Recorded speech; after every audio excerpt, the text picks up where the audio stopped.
While creating a startup, we say there is a lot of struggle. While even looking for a job, we struggle. Maybe for a job, you struggle for 3 to 6 months and then you eventually land for your dream job. For a startup, it may be 3 years or 6 years, and then eventually you are in the scaling stage, you raise funds and you are on your own. One person struggled for almost 32 years. Yes, I am talking about the father of our nation, Mahatma Gandhi. Started in 2015 till 1947, finally, when he received freedom for our country. I often say, when you look at the image or the picture of Mahatma Gandhi today, you see a calm, peaceful person, and we always relate Gandhiji with peace or tranquility, serene. But in my opinion, he was the most highly rebellious person of the world, I can say. Yes, rebel because he stood alone and he could give fight for the largest empire of that time, that is the British empires.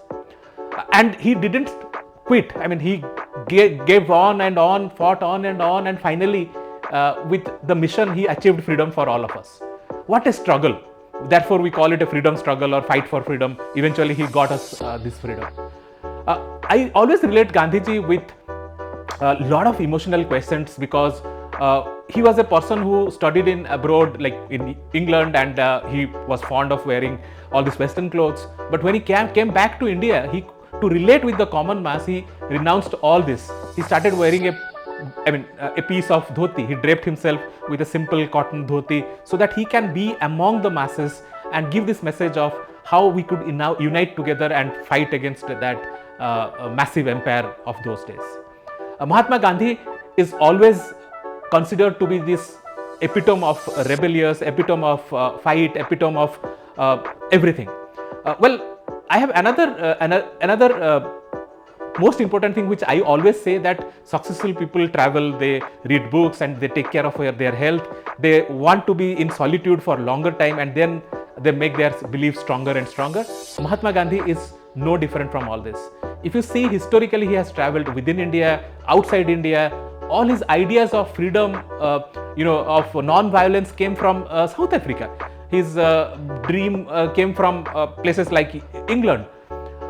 His first success came from Champaran. He's visited almost every nook and corner of India and united people together. If you talk about, this is about travel. If you talk about books, in his autobiography, he writes about how he has read so many books, including Shakespeare, Bhagavad Gita, other epics of different religions. So constantly he has been reading books. Not only that, he has written so many articles and so many books. Taking care of his health and being in solitude, he loves going for long walks, that too alone. He loved taking care of his own health. His diet was very, very simple. He used to cook his own food, and therefore he was very, very conscious about his health. So he meditates a lot, where his mind, body and spirits were all in balance, and therefore he could fight for this biggest cause of the nation. Today, on the occasion of Gandhi Jayanti, I remember the peace of Gandhi and the rebelness of Gandhi, and ensure that we in our every day-to-day activities remember him and derive strength from this great soul.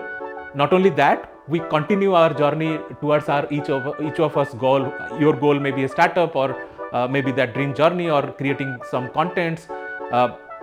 Be focused, take care of your health, travel and get ideas, and read a lot of books, and success will be all yours. Wish you all a very, very happy and memorable Gandhi Jayanti.